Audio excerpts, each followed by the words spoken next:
All right guys, today we're going to be talking about the Barrett M107A1 50 caliber rifle. Sometimes you just got to make sure you bring enough gun.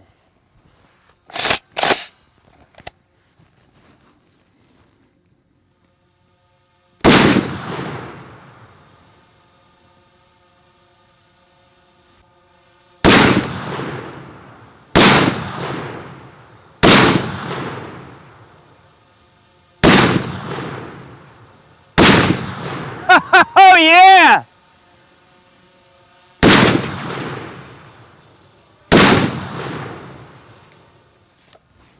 I think this is going to be a very fun day. Let's come up with some more silly stuff to get into. All right, now, how about the Barrett M107 with some API ammo, propane cylinders full, and some road flares. Let's see where this goes. All right, I'm going to hit them until they do what I want to see here. All righty. This should be fun. Whoa, yeah. Whoa, baby, yeah!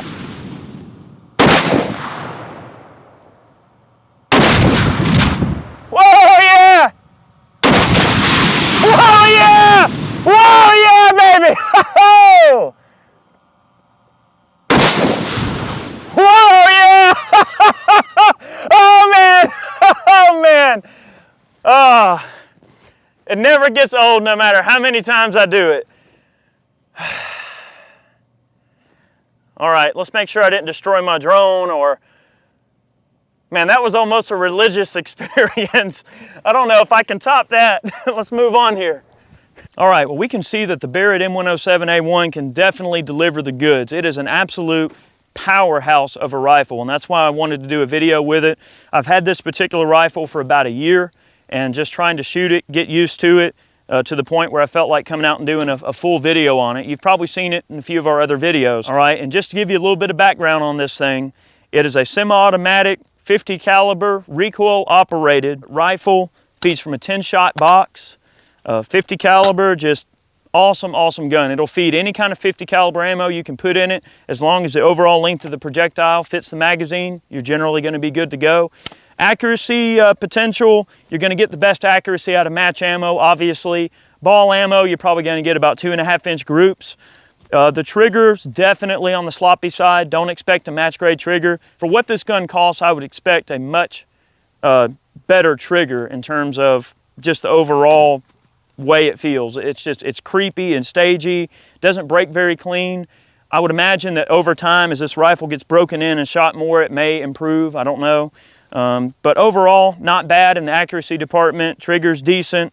They're available in a variety of different finish options. Obviously, this one is tan, but you can get them in, several different colors.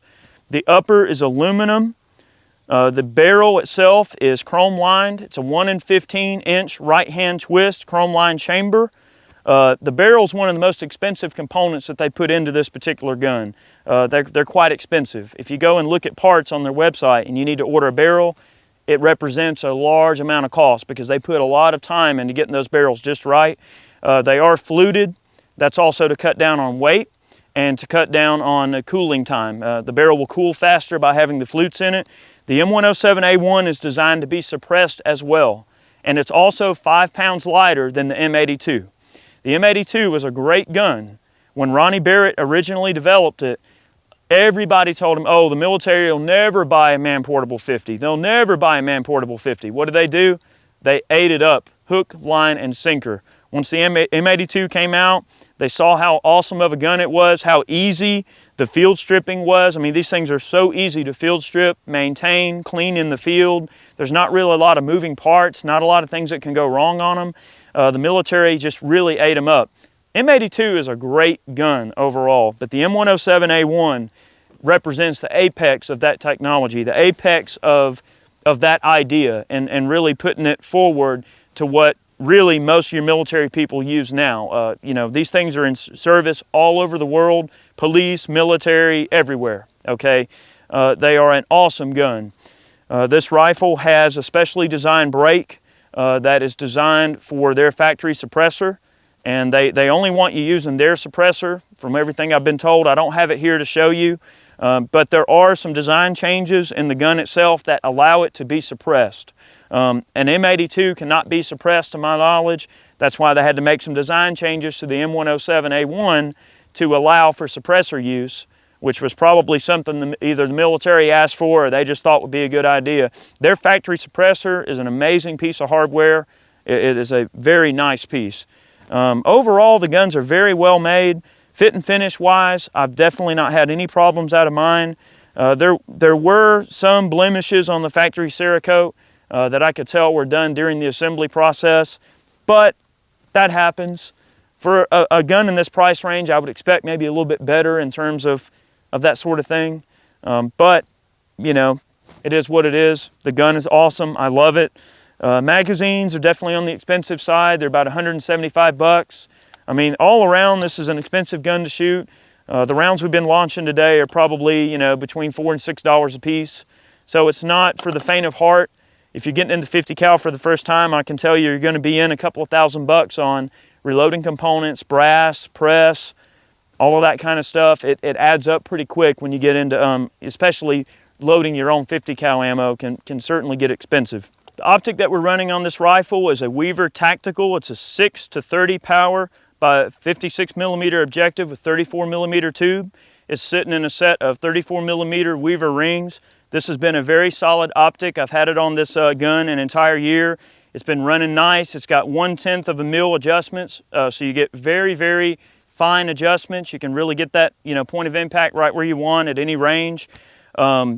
The Barrett's been in use in a lot of different places. They shoot these things out of helicopters. They shoot them off of the decks of boats. They shoot boats with them.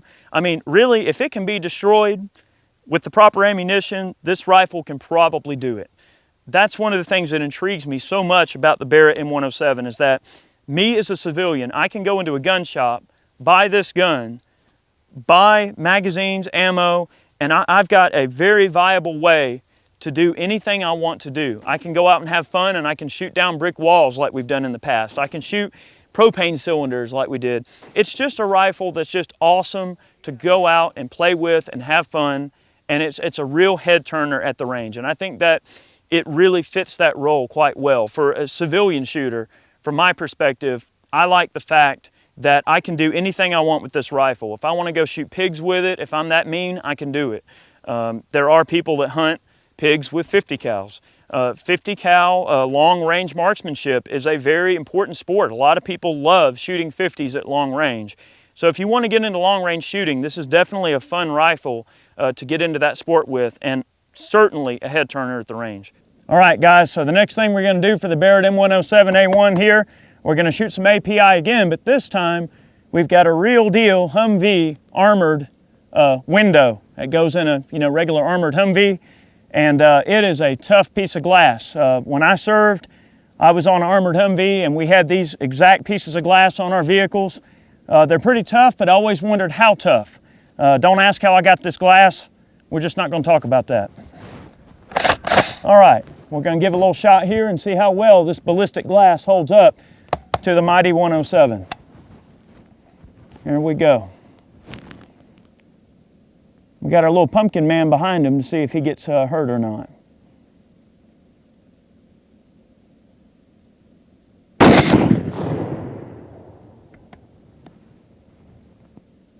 Well, guys, we're going to have to go look, but I tell you what, I think it stopped it. Let's go have a peek. Well, guys, we can see that even though an up-armored Humvee is nothing to play around with, that mighty 50 pushed right on through. I was actually very surprised. I thought that this thing would offer maybe a little bit more resistance, but we can see that the API did its job. Armor, piercing, incendiary. Then you have a pit, which is armor, piercing, incendiary, tracer. That round didn't trace, it's just an API. So we saw that when the round hit this black mark that we see around here, what caused that was the actual incendiary compound hitting that hard surface and causing a flash. So in the slow-mo, you should be able to see the flash there, at least a little bit of it. And then that core just pushed right on through and made a big, scary hole going out the other side. There's definitely not a lot of these laying around. So this was an interesting concept that I thought would be fun, kind of a challenge for the Barrett.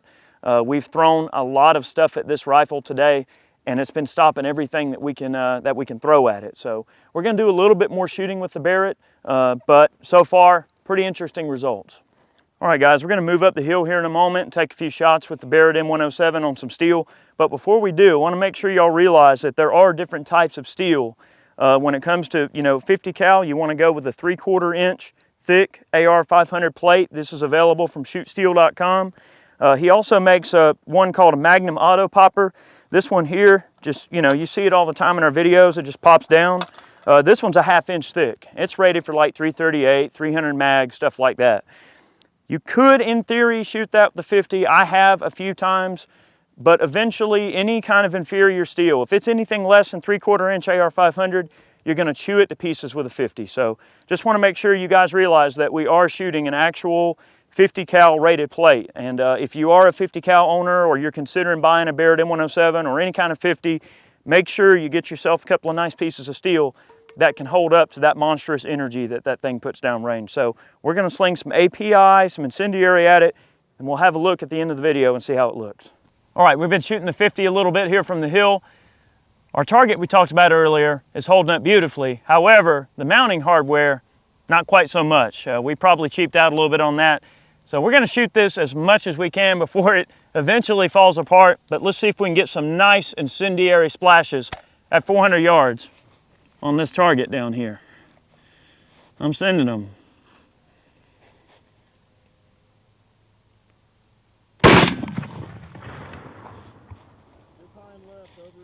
Gotcha.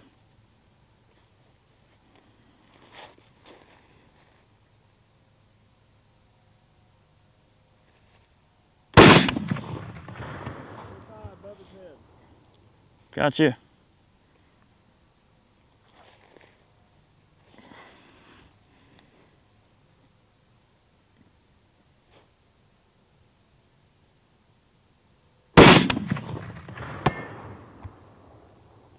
That was a hit. We got it.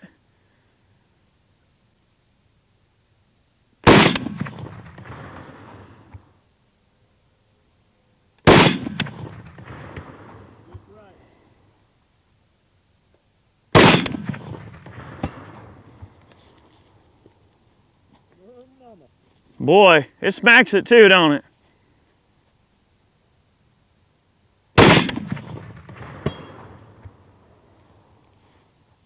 You definitely know when you hit it.